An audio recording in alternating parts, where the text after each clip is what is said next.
Est-ce que vous savez comment il faut? Vous pouvez saluer votre fait. Et va ajouter le nom de votre fait.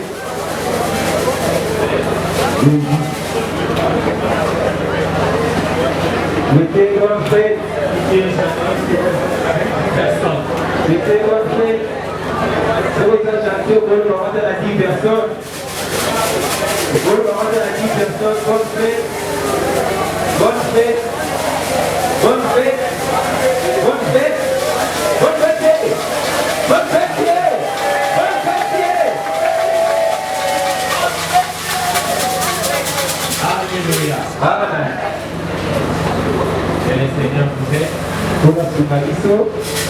Et donc, on a vu que Dieu se pose avec maille. Et on a fait ça.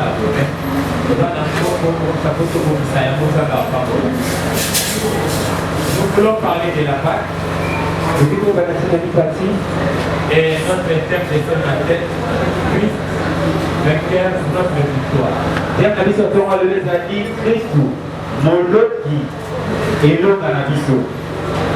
Christ, vainqueur, notre victoire. Christ moloki elonga na biso. Est-ce que nous pouvons acclamer le Seigneur?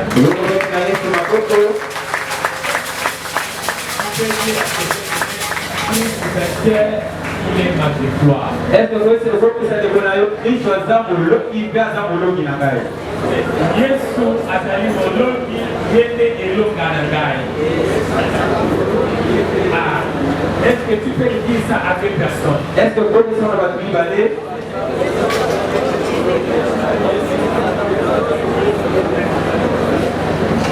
Acclamons bien fort.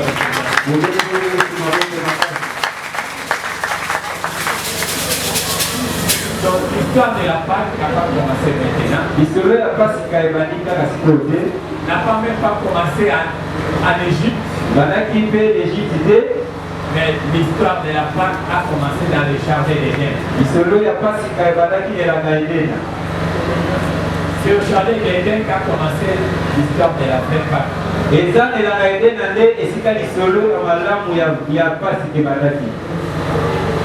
Quand l'homme a péché, c'est là où on a eu la nécessité de la Pâque.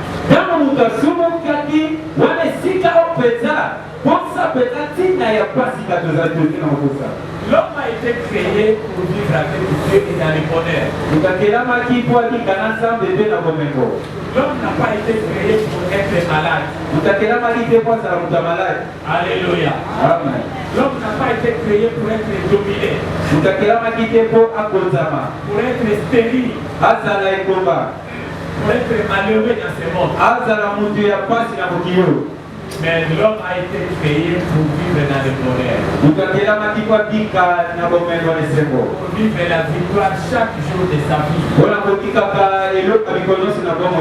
Alléluia. Amen. Et quand l'homme a péché, c'est là où tout a failli. L'homme a péché dans le jardin d'Éden. La Bible tirée tout le monde la caméra vectée. La Bible va tout bien sur le soir à la caméra. Mais attachez-vous de ça ici.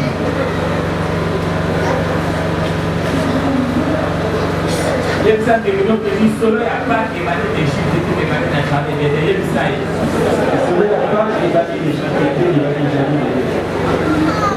C'est là où a commencé l'histoire de la Pâque. Et c'est si chaos qui sera la place qui va là.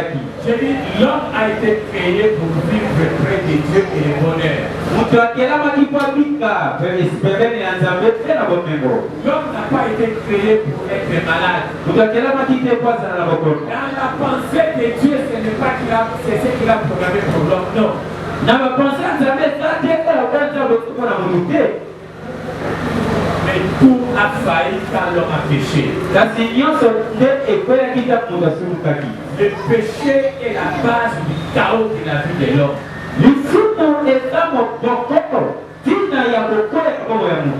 Même un chrétien qui vit dans le péché ne vivra pas le bonheur.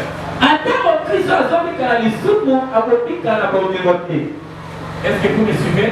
Est-ce que vous même un chrétien qui vit dans le péché ne verra pas les bonheurs. Ata chrétien aza kopika na lisumu akopika akomona esekote. Tout a basculé quand le péché est entré. Nyonso ekokita motu ekotaki. Et l'homme est allé en esclavage de Motu Satan. akei na boku ya Satana. C'est là où Satan est l'autorité sur l'homme. Wana esika Satana azokaki kibokumu likolo moto. L'homme a tout perdu. Moto abokisaki nyonso. Il a perdu la santé. Abokisaki santé. Il a perdu la joie. Abokisi esengo. Il a perdu la fécondité. Abokisi kokuta. Il a perdu la communion avec Dieu. Abokisi bomoko kobana Nzambe. Il a tout perdu. Abokisi nyonso. L'homme a perdu le bonheur. Moto abokisi esengo. Maintenant, Dieu n'a pas voulu abandonner son plan merveilleux pour l'homme. Siko Nzambe alingaki te kotika mabokisi na ye mpona moto. Bien que le péché est entré dans l'homme et a tout détruit, Ata kutu lisumu kota na moto ebebisiki nyonso. mais Dieu n'a pas abandonné son rêve et son plan merveilleux sur l'homme. Kasi Nzambe atikaki te ndenge te komona mpe mabokisi mpo moto. Le plan de Dieu est que l'homme vive sa pensée. Mabokisi ya Nzambe ezaki moto abika mapanzo na Nzambe. Yebisa ndeko na yo ata lisumu ekotile na kovivre oyo nzambe akana kwapelaka yebisa ye. Ça c'est l'amour de Dieu, c'est pouvoir clamer le Seigneur. Wanaweza kwenda kwa kutoka kwa mkuu. Lorsqu'on a dit de la sécurité, Mutakoma likopita na kozanga kotelama. l'homme est devenu esclave de Satan. Mutakoma kimoko Satana. Lisons tous Jean chapitre 8, verset 34. Tutangilise nyonso Jean chapitre 8 verset 34. Écoutez ce que le Seigneur Jésus disait. Taka oyo mokonzi Yesu alobaki. C'était un chrétien qu'il avait eu avec les Juifs. Eza makomiso azalaki na mwana bayuda. Il dit au verset 34, en vérité, je vous le dis. Ya bosoko nayebisi bino yango. Les répliqua Jésus. Wana Yesu alobeli azoteli bango. Quiconque se livre au péché, Moto nyonso akomitia na lisumu. a commis ça, Oyo toza komipesa lisumu. est esclave du péché. Yaza moko ya lisumu. Vous comprenez la pensée de Jésus-Christ? Ozososoka bosoni makanisa Yesu. Parce qu'il a dit aux Juifs que vous n'êtes pas libres, vous êtes des esclaves. Ayebisi bayuda koza libre te mpo bino koza esclave. Ils ont dit mais non, Balote nous ne sommes pas esclaves, toza bakute. nous sommes la postérité d'Abraham. So toza bakitani ya Bwana. Comment tu peux dire que nous sommes esclaves? Ndenge kotalelo baumu. Maintenant, il leur a dit tout venez l'esclavage. Ayebisi bango esika nini kiboko na bango etaki. Quiconque se livre au péché est esclave du péché. Moto nyonso akokaba na lisumu azali moko na lisumu. Quand tu te livres à n'importe quel péché, même si tu es chrétien, tu deviens esclave. Ntango prikapi na eloko moko lisumu moko ata kuto chrétien ko esclave ya Yesu. Alléluia. Amen. Voilà comment l'homme est devenu esclave à cause du péché. Dawa ndenge mutakoki mauku na tindi ya lisumu. Ce qui s'est passé en Égypte, Oui, salamaki l'Égypte. cela nous relate le fondement de ce qui s'est passé au jardin d'Éden. Yango eza kolakisa biso mokoko yango ekaki na jardin d'Éden. Cela était physique, ce qui était passé en Égypte. Yango ezalaki physique oyo ekaki l'Égypte. Mais ça venait de ce qui s'était passé au jardin. Et l'histoire d'Israël en Égypte nous montre la vraie histoire de nous les chrétiens. Isolo ya Israel na Égypte ezolakisa biso isolo ya malaya ya solo eza ya biso Kristo. L'histoire du peuple de Dieu en Égypte Isolo ya Bwana Nzambe na Égypte est un véritable scénario qui décrit l'histoire de l'homme qui est devenu esclave du péché et dominé par Satan. eza isolo ya solo ezolakisa biso ezali okomi babuku masuku. L'histoire du peuple d'Israël en Égypte Isolo ya niveau ya Israel na Égypte est un véritable scénario qui décrit l'histoire de l'homme devenu esclave du péché. ezali kama soko ezali kolakisa biso histoire ya malamu ya kokota bango baso. Donc l'homme est devenu esclave du péché et dominé par Satan. Moto akomi mauku ya lisumu mpe akonzami na Satana. Si Satan a eu le privilège de dominer sur l'homme, la voie, l'accès, c'était le péché.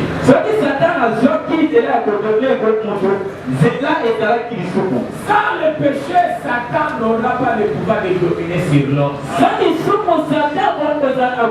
Et la maladie ne serait pas là. La pauvreté ne serait pas là. La mort prématurée ne serait pas là. Alléluia. Acclamons le Seigneur de Dieu. Le Dieu du péché, c'est la mort. Alléluia. Amen. Dieu avait dit à Abraham, ta descendance sera éclate dans un pays lointain qui ne leur appartenait pas.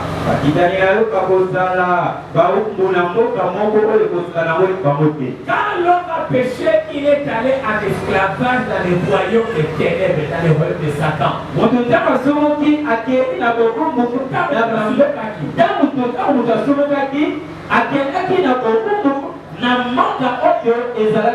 Ya Satan. Dans le royaume des ténèbres. Quand on t'a souffert dans le jardin d'Éden, akendaki bohuku na mboka ya nani? Na mboka ya Satan dans le royaume des ténèbres. Isika molili ezali. Alléluia. Amen. Namoni ke nzambe amenaki mpe akisaki Abraham ke bakitani na yo bakokende bakozala bawumbu na mboka moko ekozala ya bango te. Mais après 400 ans, nakobimisa bango na mboka wana. Loba amen. Amen. Là, il prédisait déjà sur la délivrance que Christ va apporter pour nous ramener dans la présence de Dieu.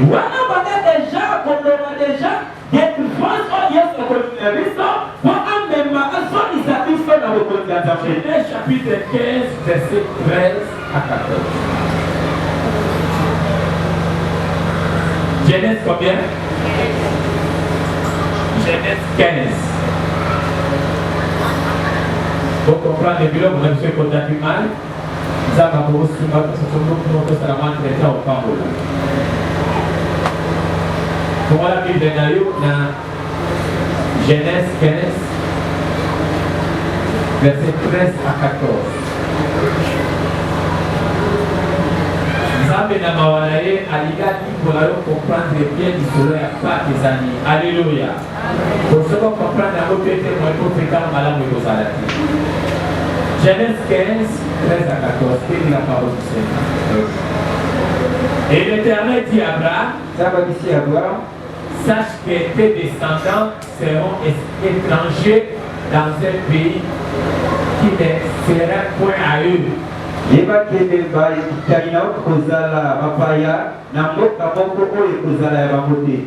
y seront asservis. Ah. Ils seront quoi? Asservis. Et on les opprimera pendant 400 ans. Mais je jugerai la nation à laquelle ils seront asservis.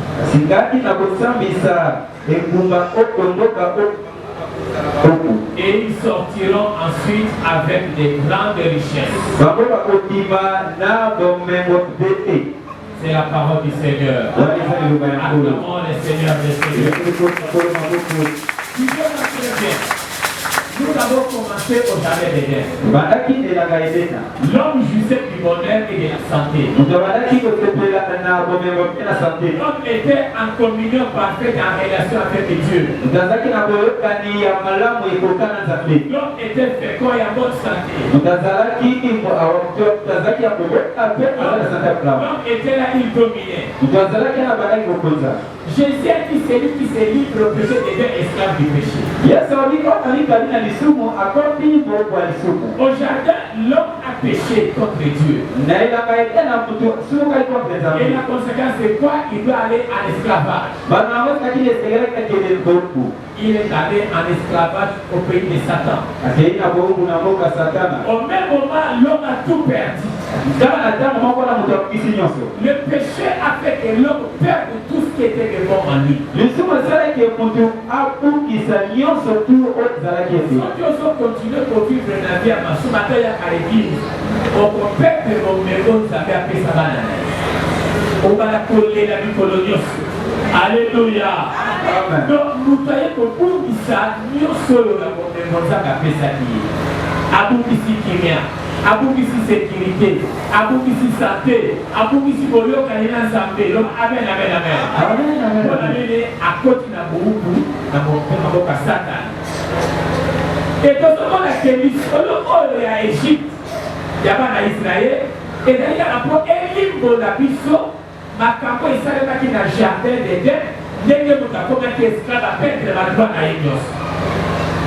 Mais on a ça qui a été Abraham. Que akitani na yo bakokende na mboka moko oyo ekozala ya bango te kuna bakozala bauku mpe bakonyokola bango bakopetre baliberté na bango nyonso me nsima ya mbula kata nakosala nini nakojuge mboka wana mpe nakobimisa bango ta bakobima na esengo mpe bakobima na bomembo monene loba amen amen amen ekala moko makasi mpona soko na yesu.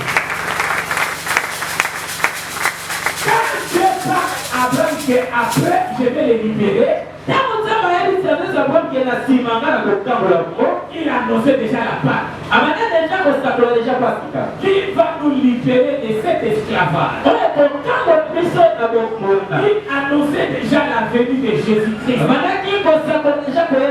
Lui qui viendra nous sauver du péché. Lui qui viendra nous délivrer du péché. Afin de nous remettre dans notre liberté. Acclamons le Seigneur des Seigneurs. Donc ici déjà Dieu annonce la Pâque déjà. Ils sortiront. Alléluia. Amen. Et ils sortiront avec des grandes richesses. Il y a que tant que Yesu aye kobimisa biso na maboko ya Satana. Tobimaka na bomengo monene ya Nzambe. Tobimaka na bosantu ya Nzambe tokomaka bajuste. Tobimaka na santé divine tobukisa. Amen. Donc tobimaka na maboko ya Satana tozomaka epai ya Nzambe na bomengo monene. Yango moni ke bana Israel ta babimaki na baor. Basaki epai ya Égyptien loba amen. Loba Yesu azobimisanga na bomengo nyonso loba yango. Yesu azobimisanga na bomengo. Eza maboko makasi mpona yo moko. Est-ce que vous comprenez l'histoire? Alléluia. Amen. Donc, ce pays ne leur appartenait pas. Tu n'appartiens pas au royaume de Satan. Non. L'autorité et le pouvoir que Satan avait sur nous, il va perdre cette autorité et ce pouvoir quand nous allons recevoir Jésus-Christ.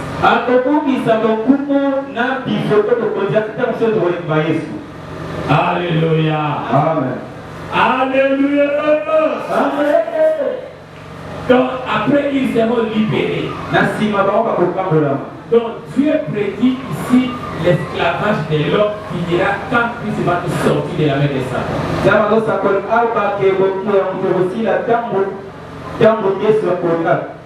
Nous pouvons voir l'histoire du peuple de Dieu qui est allé à captivité à Babylone. Là, Dieu avait ressuscité un sauveur. Et Bana Israël bakendaki kouka na Babylone à cause de l'issou. Le ba amen. Amen. Le ba l'issou qui est kota na mungu le ba yango. L'issou qui est kota na mungu. Le ba l'issou qui est kota na mungu. L'issou qui est kota na mungu. Nous sommes là. Pas nous sommes là. Mais parce que la kisabiso na histoire là bas na Israël na bakendaki kouka na Babylone. Et le petit là il va reconnaître la kini l'issou. Mais quand Babylone a dit Babi roi appelle ça qui va mourir. Alléluia. Amen. C'est pour ça qu'il histoire à Esdras. Tant que vous avez commis ma pauvre somme à Namboka, on va mettre un peu de pamba. Babi m'a dit, ça n'a pas Esdras au monde. Babi roi appelle ça qui va mourir. biloko epele mpo bazongana yango na mboka na bango. Esonabe Yesu mboka kazazali awa. Loba lelo nazobima pamba te loba yango. Lelo nazobima pamba te olobi bien te loba lelo nazobima na bomengo nyonso loba yango. Lelo nazobima na bomengo nyonso. Tomoni Israel abimi na Egypte na bomengo ebele. Et tomoni mpe Israel taba abimi na Babylone. Roi ya Babylone apesi bango bomengo. Loba amen. Amen. Ça c'est la Pâque. Ça c'est l'histoire de la Pâque. Il y a encore un décès l'histoire de la Pâque. La sortie du peuple de Dieu de Babylone pour rentrer chez eux, c'est l'histoire de la Pâque.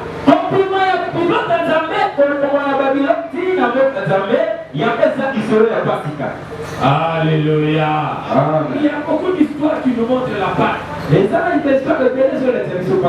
La délivrance du peuple de Dieu entre les mains des Madianites. C'était par les mains des Gédéons. Alléluia. D'abord c'était par les mains de Moïse. Il a fait délivrer Israël de la main des Madianites. Après maintenant c'était avec Gédéon. Qui avait libéré Israël de l'oppression des Madianites.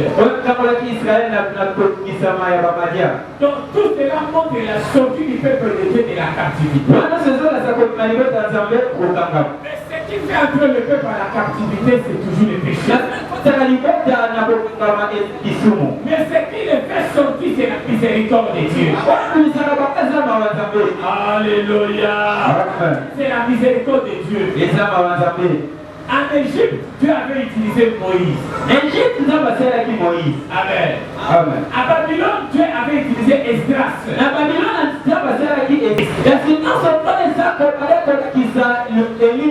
Moïse libérateur. Esdras, Gédéon. Tout ça était l'image de Jésus-Christ qui viendra nous libérer de la domination de Satan. Acclamons le Seigneur des Seigneurs. Alléluia. Alléluia.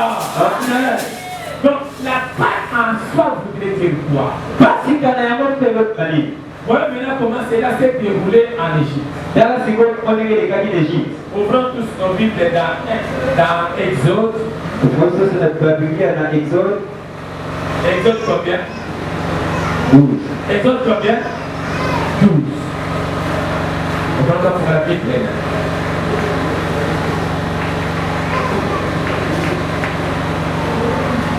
Maintenant, le peuple vivait dans la domination de l'Égyptien. Mais Dieu avait déjà promis à Abraham qu'après 400 ans, ta descendance sortira de ce pays-là.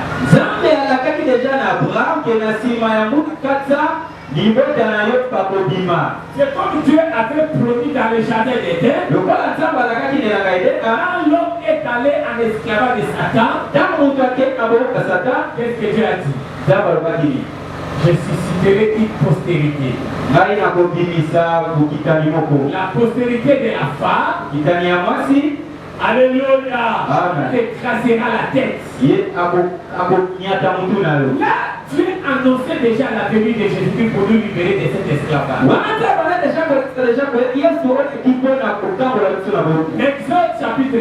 Exode chapitre 12.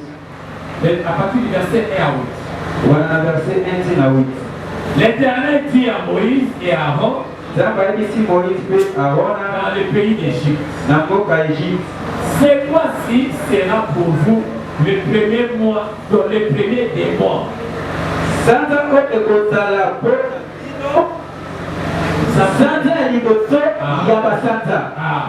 Il sera pour vous le premier des mois de l'année.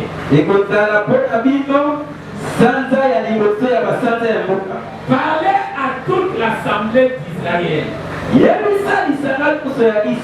Et dites-leur, le 10e jour de ce mois, on prendra un agneau pour chaque famille. agneau moko pour alibota moko moko. Un agneau pour chaque maison. Agneau moko pour si la maison est trop peu nombreuse, pour un agneau, on le prendra avec son plus proche voisin. Selon le nombre de personnes. Vous compterez pour cet agneau d'après ce que chacun peut manger.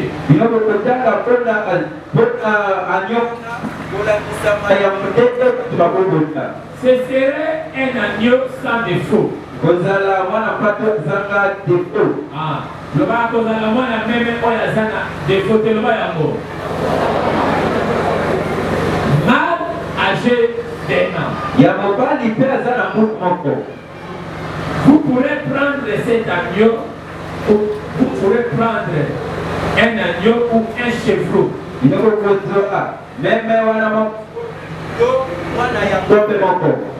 Vous prendrez jusqu'au 14e jour. Vous les garderez jusqu'au 14e jour de ce mois.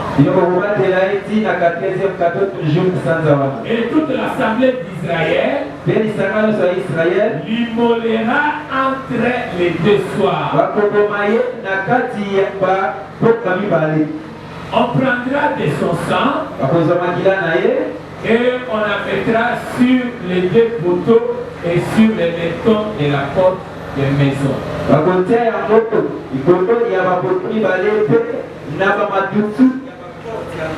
Et on les mangera. Cette même nuit, on en mangera la chair, rôti au feu. On les mangera avec des pains sans levain et des herbes amères. C'est la parole du Seigneur. Clamons le Seigneur des Seigneurs. Au jardin d'Éden, pour que Dieu amène la délivrance, Dieu avait sacrifié un animal. Et bon, on a très bien.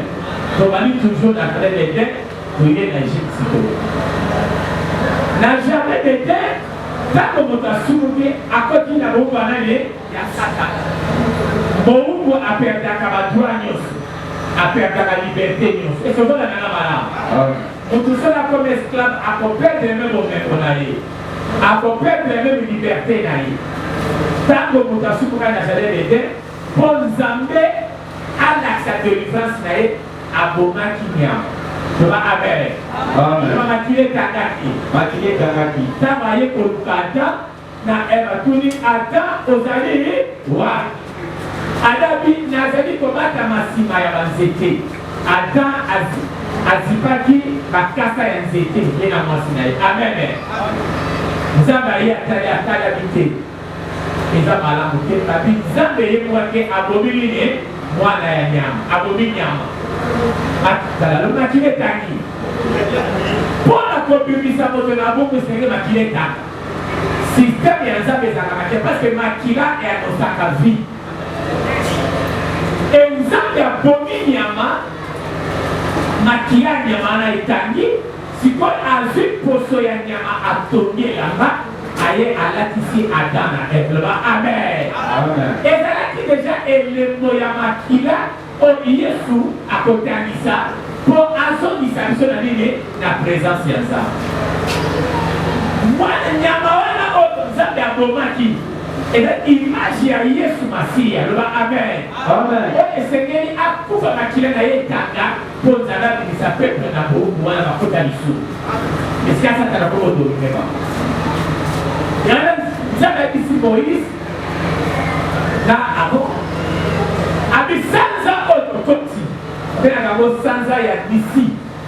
Sanza ya d'ici ay pa na biso ezalaka soit mars soit avril. Et donc on a là. Année où tu te mars, année où tu te mois d'avril.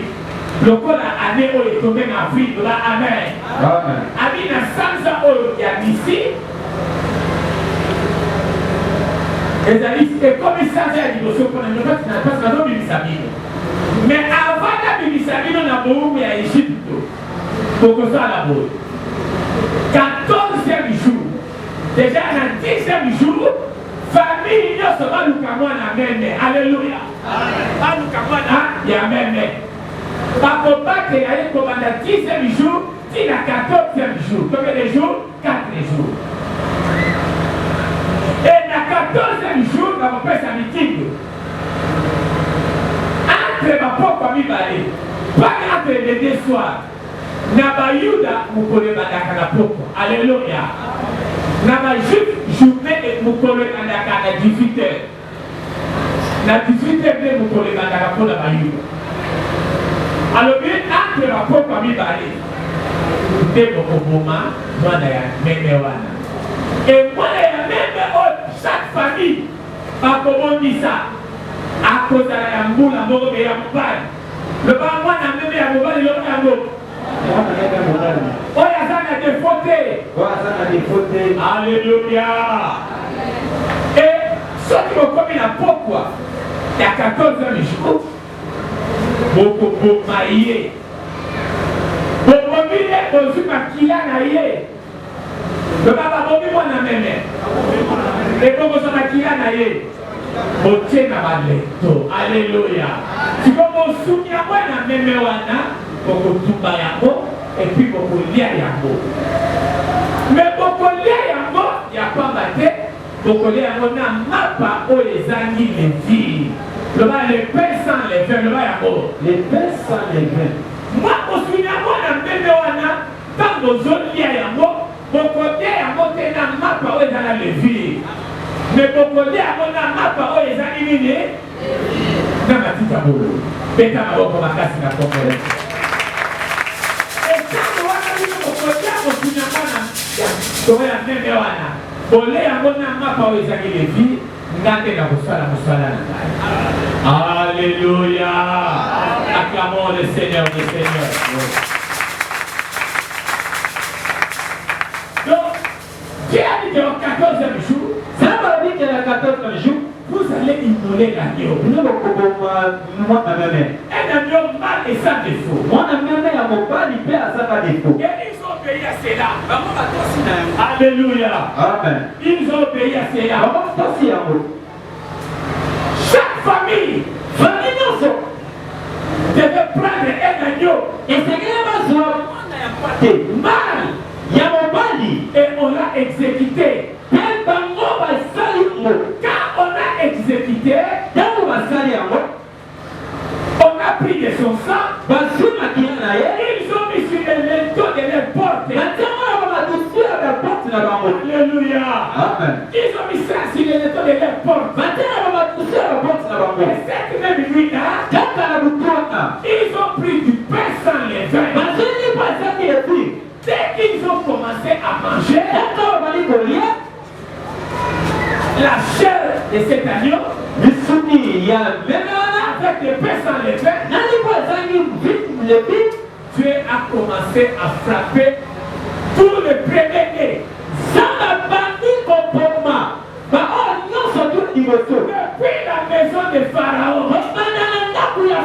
Alléluia. Amen.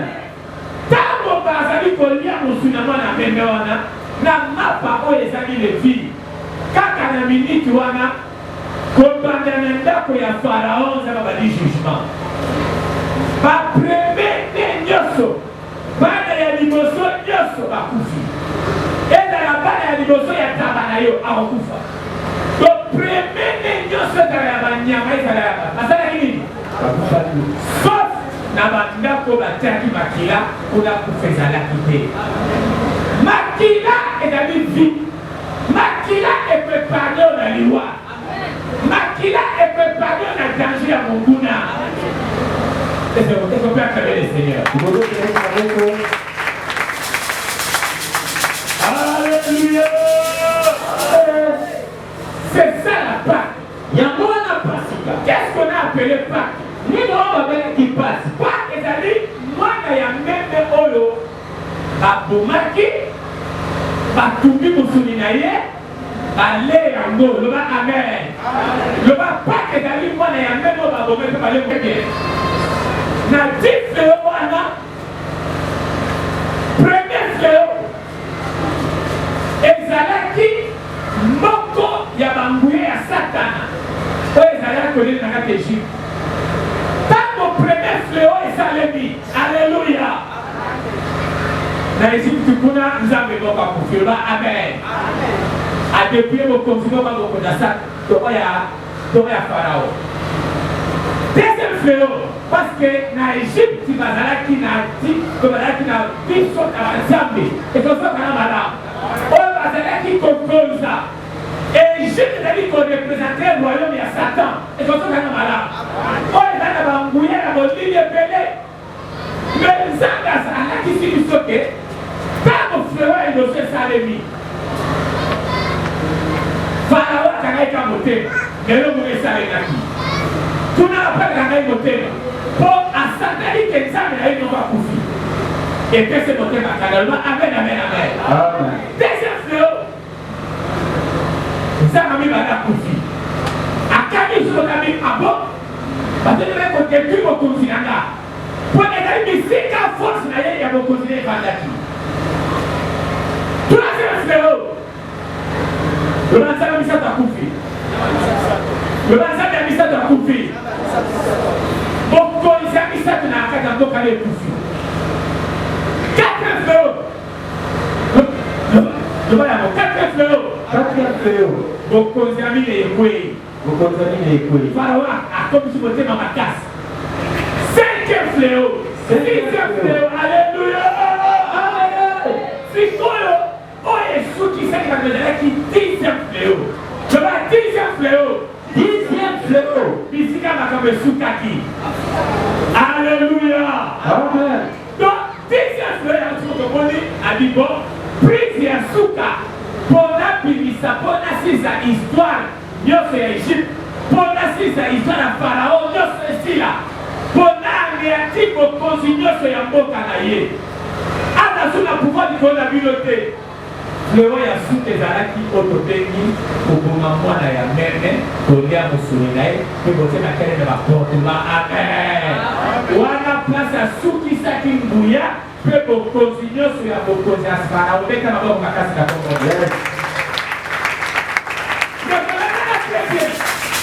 Alléluia.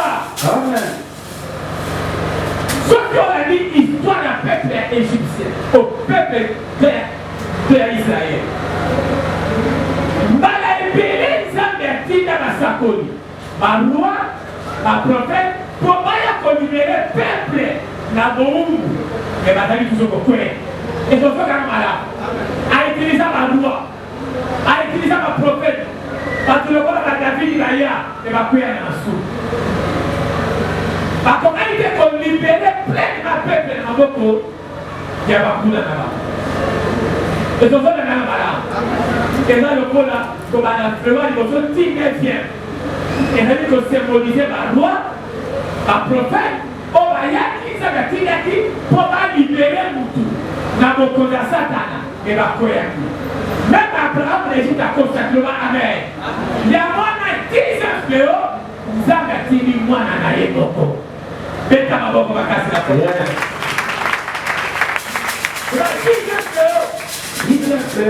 Zaba tini mwana na ye moko. Alléluia. Wana ke batini mwana babiko mwana ya meme wana. Tamo kaka basali yango Égypte kuna kolela ebandi. Pharaon moni ke bokonzi na ye nyonso esali nini? Esili. Alobi menaza. Abi naza suna kuya wetenir bino. Kosala nini? Merci Seigneur Jésus-Christ. Merci Seigneur Jésus-Christ. Merci Seigneur Jésus-Christ. Merci Seigneur Jésus-Christ. Acclamons les rois des rois. Qu'est-ce qui retient notre attention? Et nous prenons les autres comme un la part des enfants d'Israël, parce qu'à Israël, on devait célébrer cette Pâque avec la chair de l'agneau. Et c'est bien qui va célébrer mon âme. Mais aussi avec des pains sans levain. Ils sont sur l'année Alléluia. Amen. Avec des pains sans levain. Il ne peut pas manger la pâte avec du pain levé.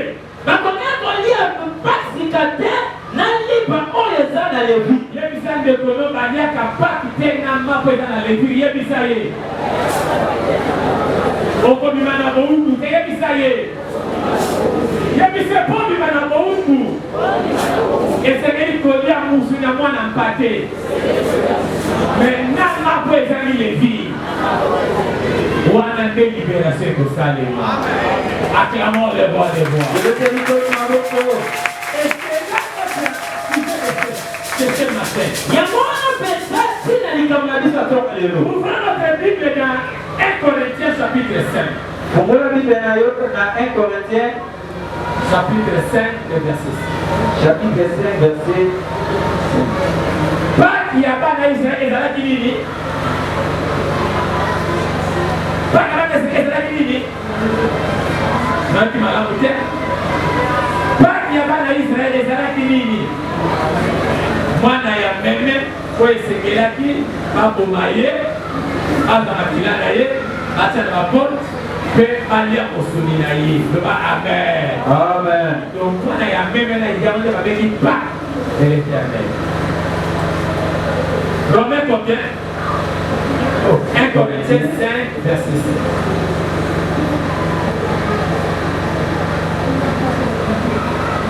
Ici, on va nous montrer comment nous pouvons bien célébrer notre fête de Pâques.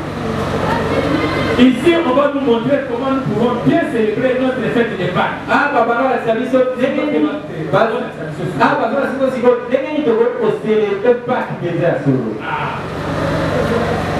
J'ai dit le verset 7. Verset 7 terminé. 1 Corinthiens. 1 Corinthiens chapitre 5.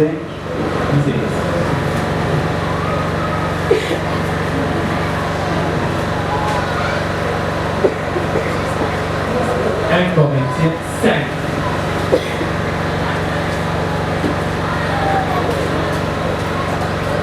C'est bien à tort que vous vous glorifiez.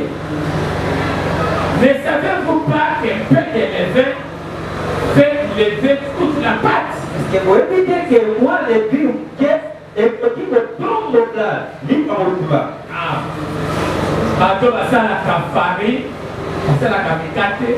Levi, est-ce que tu as levi le mélé? Attends, à levi, quand on va bouquer pour une pâte, voilà. Un peu de levain fait lever toute la pâte.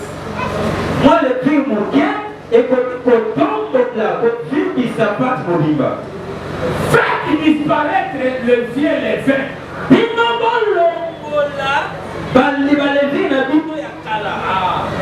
Afin que vous soyez une pâte nouvelle. Puisque vous êtes sans levain. Ah, le amen. Amen. Car Christ, notre Pâque, a été immolé. Acclamons le Seigneur des Seigneurs.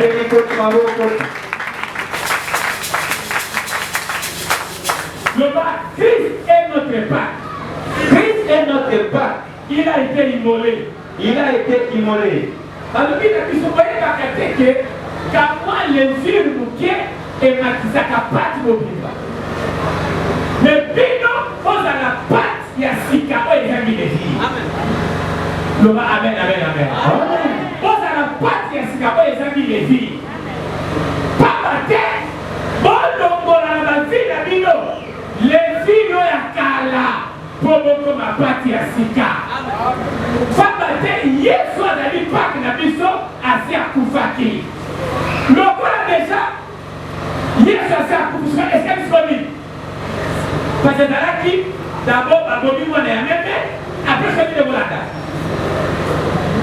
Ça Babobi mwana ya meme, celui de Bolanda. Et après ça, Moïse na Aaron. Bon, comment on a dit, il y a même. Dans ce moment, c'est comme ça la nuit. Boboza, ma parole est allée les vies au Lianaya.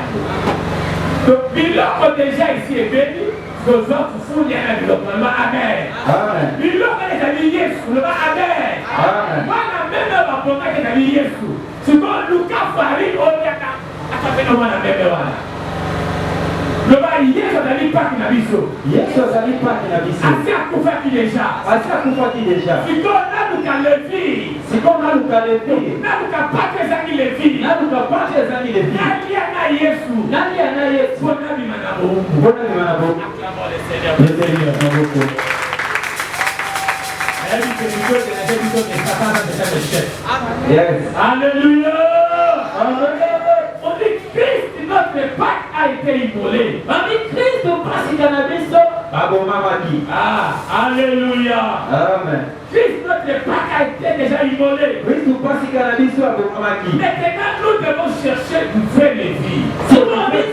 C'est comme biso c'est que le lundi ba ya mala. Pour manger avec cette chair de l'agneau. Bana kolia na musunyo na ya meme. Et ce pain sera sans le vin. Kasi ni pale ko sanga levi. On dit, faites disparaître dans vos vies. Bali bali musa na babo na bino. C'est bien le vin. Ba levi wana ya kala. Pour que vous devenez une pâte nouvelle. Kobina bokoma pati ya sika. Célébrons donc la fête. Bon sang la fête. Le verset 8. Bon sang la parti. Vous êtes parti partout là. Vous êtes parti Non avec du vieux levain. Nani ba o ya kala te. Non avec un levain de malice. Na levi o ya mabete. Et de méchanceté. Ya kanda te. Mais avec le pain sans levain. Kasi nani ba o zani levi. De la pureté. Ya bobeto Et de la vérité. pe ya bobeto. Acclamons la parole du Seigneur. Et quand on a pas la canale. Bien que tu présentes des raisins de bon la canale. Donc comme ici, quand on est dans jardin d'Éden, donc comme en Égypte. Peuple a toujours la boue pour souffrir. Vous avez la promesse que après 400 ans dans votre éternel, la routine est sauvée.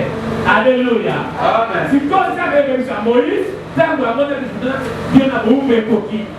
Mais pendant qu'il y a une domination, la routine a fléau et elle est en Égypte. Puis il y a chaque fléau qui pour Zambé a éliminé une puissance qui a Zambé moko avec le dominer en Égypte pour la conduire pour la peuple de Zambé. Et comme ça, alors, comment il y a 9 fléaux, Bataki toujours il était pour nous. Na 10e Zalaki a Souka, Zambé a été souvent ange de la mort. Kobanda ndako ya Pharaon, Toba Amen. Tina ma famille nyoso. Oh nyoso Zalaki a liboso. Oh mwana tabanana liboso akufi. Oh mwana liboso la famille akufi. Toba Amen, Amen, Amen. Si comme vous voyez sur la famille Salini et s'il a dit à cause de 10e fleur. Maman a dit en tout cas, Bobi Manambo Kanaka. Dès qu'à ma mort, ma casse, ma combo. Yes, Kristo ma bongo. Tu vois la école ah, il faut que ce pas qui n'a plus fait alléluia. Comment nous pouvons dire na 1 Corinthiens 5, la Bible dit que tout ce que la Pâque n'a plus mais n'a pas de Lévi. Mais tout li a Pâque n'a plus n'a pas de Lévi. Et comment on a dit que Pâque n'a pas de Yesu. Parce que l'on Yesu a dit Pâque n'a déjà ça couvre qui déjà. Biso sikoyo, tous les préfets wana, n'a pas présent dans les villes, mais tous les préfets n'a pas présent dans les villes. Beta maboko makasi na kombo. Beta maboko makasi na kombo. Alléluia. Les gens de la guerre capacité n'a pas à les villes, yebisaye. Yozolia Nyama, mais tu fais ça. Otoda. Otoda, c'est le dia de moi accompagné. Amen, amen, amen. Amen. Qu'est-ce que là vous voulez dire pour nous? Yamana bani pour biso. Il y a une révélation que Dieu voulait nous donner à ces lieux. Et là, la section de Siko. Le pain sans levain symbolise la vie sans péché. Les paroles zani les villes et ça pour Akisa La vie sans péché. Le vie voudrait donc symbolise la vie du péché, le péché. Et nous devons célébrer la Pâque avec du pain, non le vin, mais sans le vin. Et c'est que nous sommes célébrés la Pasika, n'anipa, olo et olo ezali, na levi, alléluia. Donc nous devons manger la Pâque avec une vie de sanctification. Et c'est que chez l'Égypte, donc les enfants d'Israël en Égypte ont mangé le pain sans le vin avec la chair de l'agneau et ils ont sorti.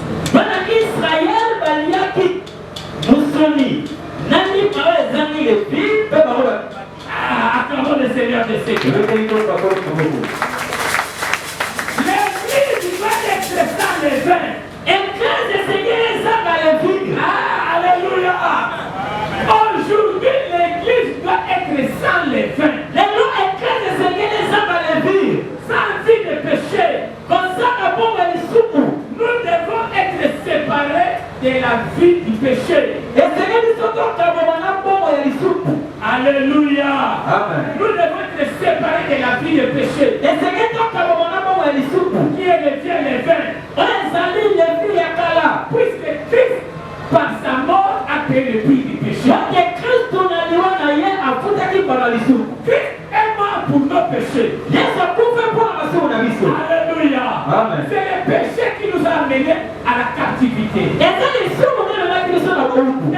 dans son amour, a envoyé Jésus mourir pour notre péché. Il a pris les conséquences du péché. Il a payé le prix du péché. Maintenant, nous devons vivre la vie sans péché. Si nous voulons voir la main de Dieu dans notre vie, nous devons être séparés du péché. Je dis, nous devons être séparés du péché. Nous devons être séparés du péché. La mort et la résurrection de Jésus, c'est la puissance de Dieu qui nous sépare de la domination du péché et de la mort par le sacrifice de l'agneau pascal qui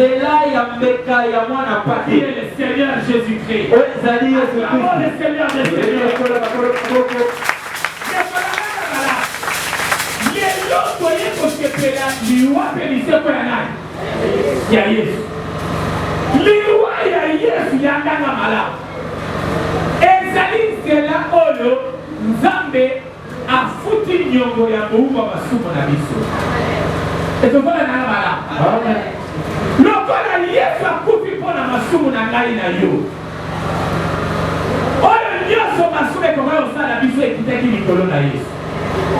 Aye ko séparer biso na vie ya masumu.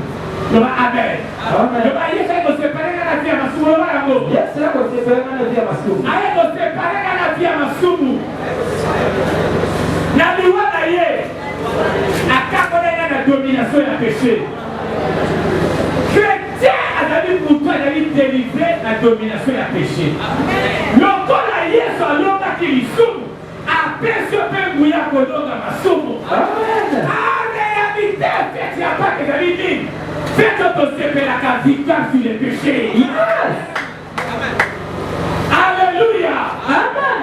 Faites votre la victoire sur les péchés. Si vous avez votre carabine ailleurs, et là tu peux aller à l'issue. L'issue est là pour la qui gagne ailleurs. Oye, kama biso na boumba satana. Oye, koti sa maladie. Yesu atanifi na ye. Akomi lisuku pona na yo. Amen. Oh, beta baboko bakati na kombo na ye. Beta Yesu maboko. Beta baboko bakati na kombo na ye. Beta Yesu maboko. Limuwa na Yesu na gangai. Epesi biso nguya ya kolonga domination ya péché. Pe ya kolonga domination ya liwa.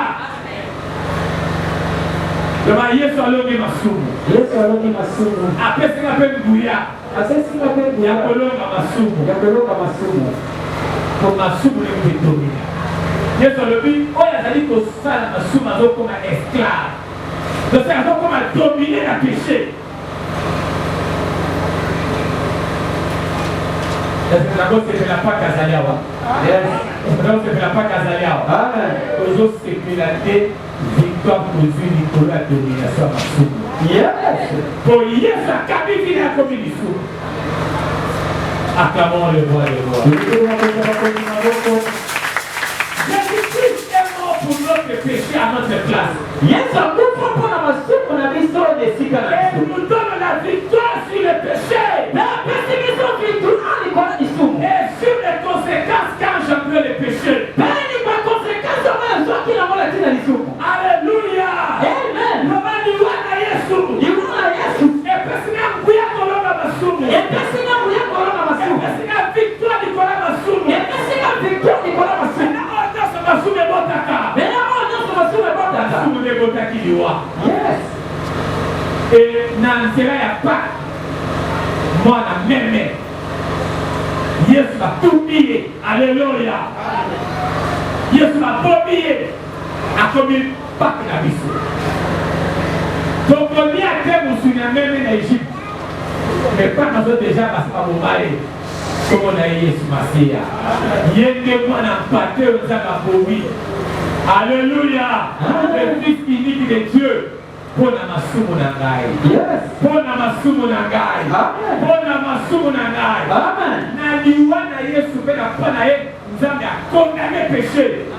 Le Nzambe a condamné péché. Le Nzambe a condamné l'isumu. Et pour le lobby, il n'y a donc maintenant aucune condamnation pour ceux qui sont en Jésus-Christ. Amen. Acclamons le roi des rois. Acclamons le roi des rois. Alléluia. Amen. Pour me donner la victoire sur les péchés. Les chrétiens doivent se dépouiller de tout péché. Afin de se séparer de l'ancienne manière de vivre. Chrétien, église et Seigneur va se séparer dans ma soupe. Église yokangai. Pas et ça on peut vivre le loté. Pas que dans le moment où yes a kabaki finaye. Babi yé ayana ki soupe. Ça va comme ça que bon abisso. Alléluia. Amen. Pas qu'il y a mort ana. Babi la croix. Amen. Ma soupe la biso dans autres na yé moi na pas que le amen. Pour biso ton vivre comment se séparer du péché. Et la loi d'ailleurs a permis le pouvoir de dominer le péché. Et ta maman va casser la porte. Yes.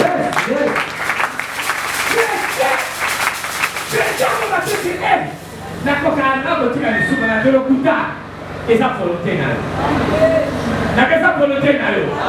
Eza volonté na yo. Amen. En tout cas na kokaka penza te kotika mabeso mololo kuta. Yesu asapesa biso kuya. Yebo déjà ça longa yango. Ta beso kuya kolonga yango. Yebo ka longa yango. Ta beso kuya kolonga yango. Les lorsqu'on qui église ça na kuya te parce que le soupe est na douana. Amen. Moi donc il ne pas que malade besate. Alors il faut qu'on y a pas. N'a pas présenté le vie.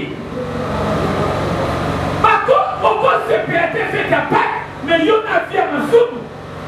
Au moment où on a s'habiter. Amen. Je vais vous poser sous. Souvent, on n'a pas pour la vie. Dans la sanctifié finale. Souvent, on a sanctifié finale. L'amour, le roi de roi. Aujourd'hui, c'est le jour où chacun est petit là. Et comment on le sent le bas? J'ai pris la décision de sortir du péché. Il y a mon pire dans le soupe.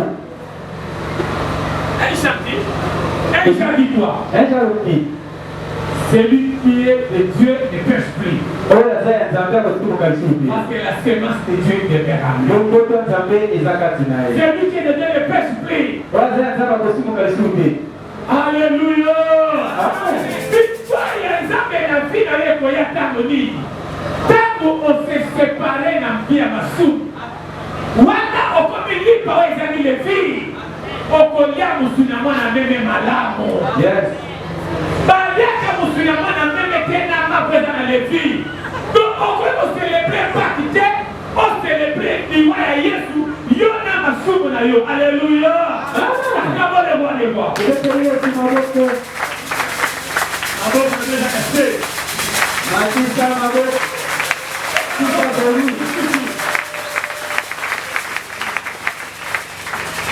Toki. Yes. Comment yo kosa na mukutule kidoki kana? Oko bimana bomba satana ndenge nini? Alléluia. Amen. Abibi pawana, abibi mwana pate obonaye. Maintenant ma pesa qui les filles. Les filles les amis à masumu. Les l'homme qu'on y a tapé cette église dictate sur les péchés. Ah, non, les l'homme y a tapé cette église dictate sur les péchés. Pour toi vivre la liberté de mission ya solo. Oh, pour que ce soit des amis pas pour la mango. Yes. Alléluia. Alléluia. Oh, il est merveilleux. Nous devons nous dépouiller pour vivre la meilleure vie de Christ. La résurrection de Jésus nous donne le pouvoir sur le péché et la victoire sur le péché. Akupi kwa na masumu na biso. Ezo kwa na mala. Siko liseko na ye. Ne apesio tikabi na sina longi tango na likolo nako. Lelo akoza liseko na Yesu. On vit victoire sur le péché. On vit victoire sur le péché. On vit victoire sur le péché. L'histoire est dominée. Le dominé à mon élo. L'histoire est dominée du colonel. Pour on vivre l'Iwa que l'Iwa par les malades. Acclamons le roi des rois. Acclamons le roi des rois.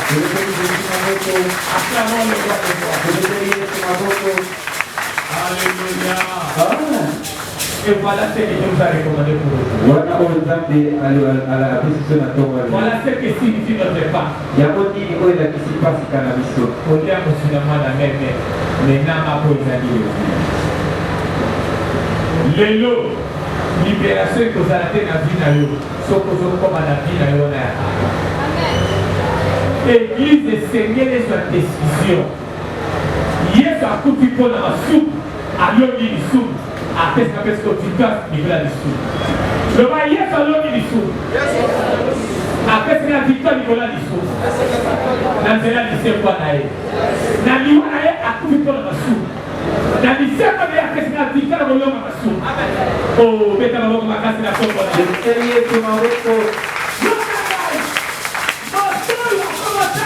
La sanctification, il y a que allons la pièce de soit Satana. Lélo, nous avons la pression plein pouvoir. Il y a combattre la vie à Sika. On est ça, allons ma soupe. Allons ma soupe, amen. Allons ma conséquence à ma soupe. Yes. Et là, les autres pour ma biso, il y a ma soupe. Yes. Ma soupe, les autres pour ma biso. Tobi mana kotonga. La église kotonga kokoza la terre. Tobi mana koina. La église koina kokoza la terre. Ah, on se dit que tout a fini à tout que ça n'a pas de toi et à pas. La vie va couper avant ya mamuninga. Pour accoster, on dirait que la foi est ardée. Et on est tous à l'église. Les sous me font ça quand vous êtes à l'église. Donc il dit, les sous me font ça quand vous êtes à l'église. Amen.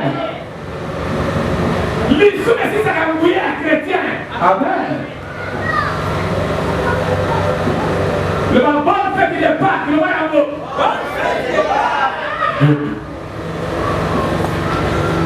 Le loco n'a pas franchi Rio. Nous n'avons pas franchi Rio. La puissance du péché. A Dieu ça à la chaos.